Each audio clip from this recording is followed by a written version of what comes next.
Vous posez une question intéressante. D'abord, il faut expliquer ce que dit Jean-Luc Mélenchon dans ce passage de cette intervention. Il rappelle que tous les sondages dont on parle à longueur de semaine et dont tout le monde se gargarise pour prévoir le prochain résultat de l'élection présidentielle sont des sondages qui aujourd'hui s'appuient sur un taux de participation à l'élection présidentielle compris entre 50 et 60%, ce que personne ne dit jamais. C'est-à-dire qu'on affiche des taux d'intention de vote. Quand vous allez lire un peu en détail dans les notices, on vous dit ici 50%. C'est pour le deuxième tour. Non, monsieur. Ah, monsieur.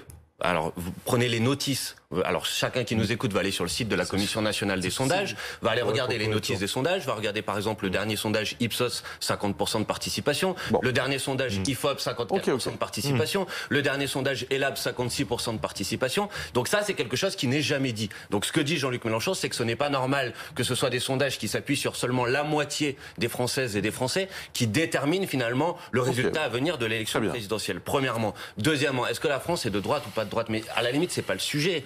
Nous avons pris 42 propositions de notre programme. Nous avons fait un sondage qui là s'appuie sur 100% des gens, d'accord? Et nous leur avons demandé s'ils sont d'accord ou pas. On a observé qu'il y avait 70% des gens, par exemple, qui sont pour la retraite à 60 ans à taux plein. 70% des gens qui sont pour augmenter le SMIC. 70% des gens qui sont pour la 6ème République. Et ça, c'est pas des mesures. Alors, si vous voulez, vous les classez à gauche, mais à la limite, c'est pas le sujet. Je dis juste que ces mesures-là, elles peuvent réunir une majorité dans ce pays. Et donc dire la France, elle est seulement intéressée par les thématiques de droite me paraît mensonger. Là, autour de Jean-Luc Mélenchon, nous avons dit, notre objectif, c'est d'abord de parler à celles et ceux qui se posent la question d'aller voter, qui sont les abstentionnistes, qui sont les jeunes, qui sont les catégories populaires, qui ont souvent été très déçus par les politiques. Et honnêtement, on les comprend, parce que les promesses qui sont faites en temps de campagne électorale et qui sont jamais suivies des faits, ça donne des bonnes raisons à des gens de se dire à quoi bon aller voter. Et ben moi, je dis à ces personnes, allez voter, parce que si vous n'allez pas voter, ceux qui vont voter, ils choisissent des candidates et des candidats qui défendent leurs intérêts. Donc si vous voulez défendre les votes d'intérêt, eh ben il faut s'emparer des élections présidentielles à venir